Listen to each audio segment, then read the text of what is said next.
Canada ਸਰਕਾਰ ਨੇ ਹਥਿਆਰਾਂ ਨਾਲ ਜੁੜਿਆ ਇੱਕ ਐਲਾਨ ਜੋ ਕੀਤਾ ਸੀ, ਜੋ ਕਿ ਇੱਕ ਕਾਨੂੰਨ ਬਣਾਇਆ ਗਿਆ, ਉਸ ਸੰਬੰਧੀ 19 ਅਗਸਤ ਤੋਂ ਇੱਕ ਕਦਮ ਲਾਗੂ ਕੀਤਾ ਜਾ ਰਿਹਾ ਹੈ ਕਿ ਜੋ ਅਜਿਹੀਆਂ ਹੈਂਡਗਨਸ ਜਿਨ੍ਹਾਂ ਦੇ ਉੱਤੇ ਰੋਕ ਲਗਾਈ ਗਈ ਹੈ ਪਹਿਲਾਂ ਤੋਂ, ਉਹਨਾਂ ਦੀ ਕੈਨੇਡਾ ਵਿੱਚ ਆਮਦ ਨੂੰ ਬੰਦ ਕਰ ਦਿੱਤਾ ਜਾਵੇਗਾ ਕਿ ਕੈਨੇਡਾ ਵਿੱਚ ਅਜਿਹੀਆਂ ਹੈਂਡਗਨਸ ਨੂੰ ਕੋਈ ਵੀ ਬਾਹਰਲੇ ਮੁਲਕਾਂ ਤੋਂ ਨਹੀਂ ਮੰਗਵਾ ਸਕੇਗਾ ਤੇ ਅੱਗੇ ਵੇਚ ਨਹੀਂ ਸਕੇਗਾ। ਪਬਲਿਕ ਸੇਫਟੀ ਮੰਤਰੀ ਮਾਰਕੋ ਮੈਂਡੀਚਿਨੋ ਤੇ ਫੋਰਨ ਅਫੇਅਰਸ ਮਿਨਿਸਟਰ ਮੈਲਨੀ ਜੋਲੀ ਨੇ ਇਸ ਸੰਬੰਧੀ ਸ਼ੁੱਕਰਵਾਰ ਨੂੰ ਐਲਾਨ ਕੀਤਾ। ਫੈਡਰਲ ਸਰਕਾਰ ਦੇ ਵੱਲੋਂ ਇਹ ਐਲਾਨ ਕੀਤਾ ਗਿਆ, ਜਿਸ ਸੰਬੰਧੀ ਇਹ 19 ਅਗਸਤ ਤੋਂ ਲਾਗੂ ਕਰ ਦਿੱਤਾ ਜਾਵੇਗਾ ਕਿ ਅਜਿਹੀਆਂ ਹੈਂਡਗਨਸ ਦੇ ਕੈਨੇਡਾ ਵਿੱਚ ਆਉਣ ਦੇ ਉੱਤੇ ਪਾਬੰਦੀ ਲਗਾਈ ਜਾ ਰਹੀ ਹੈ। ਮਈ ਮਹੀਨੇ ਦੇ ਅੰਤ ਵਿੱਚ ਲਿਬਰਲਸ ਨੇ ਬਿੱਲ C-21 ਲਿਆਂਦਾ ਸੀ, ਜਿਸ ਨੂੰ ਕਿ ਪਾਸ ਵੀ ਕਰ ਦਿੱਤਾ ਗਿਆ ਕਿ ਕੈਨੇਡਾ ਵਿੱਚ ਹਥਿਆਰਾਂ ਦੇ ਉੱਤੇ ਪਾਬੰਦੀ ਨਾਲ ਜੁੜੀਆਂ ਕਈ ਹਦਾਇਤਾਂ ਲਾਗੂ ਕਰ ਦਿੱਤੀਆਂ ਜਾਣਗੀਆਂ, ਜਿਸ ਦੇ ਵਿੱਚੋਂ ਇੱਕ ਹੁਣ ਅਗਸਤ 19 ਤੋਂ ਲਾਗੂ ਹੋ ਰਿਹਾ ਹੈ।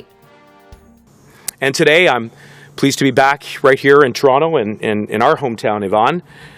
a place that, as I said, has seen far too much gun violence and impacting far too many people in far too communities. And I do want to take a moment to acknowledge the important partnership that we have at the federal level with my friend and my colleague, Mayor John Tory, who I know is somebody that feels very passionately that we have to do more. Not at just one level of government, but across all government levels. And so I do want to take a moment to acknowledge his contribution and the presence of members of the Toronto Police Service who do outstanding work, as do all of our police services right across the country in the fight against gun violence, perhaps one of the most difficult and pressing challenges that we face today. Before I talk about the details of the announcement, let me take a step back and give all of Canadians a bit of an overview of the comprehensive strategy that the Government of Canada is taking to tackle gun violence. The centerpiece right now of that strategy is, of course, Bill C-21, which in shorthand would do three important things. First,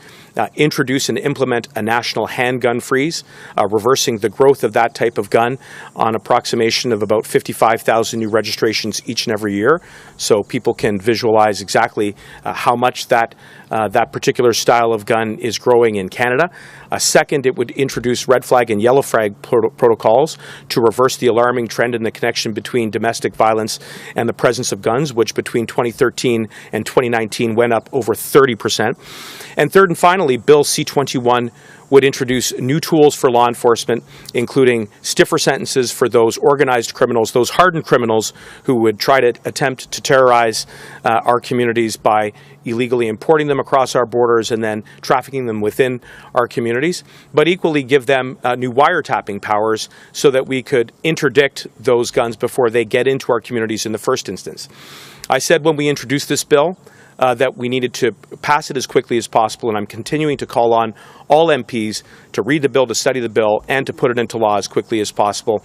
We've made some good headway, and I do want to acknowledge with our colleagues in the NDP, as well as even the Bloc Québécois,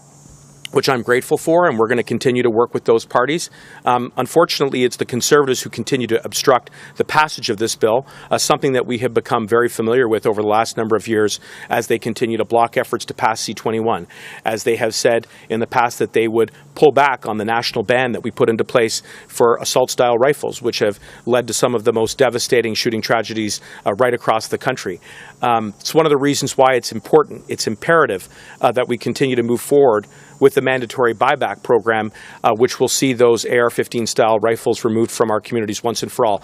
They have no place in any community, in any neighborhood, in any street. They have one purpose and one purpose only, and that is to kill people as quickly and as devastatingly as possible. And this is, again, part of our overall strategy, which we need to move forward with.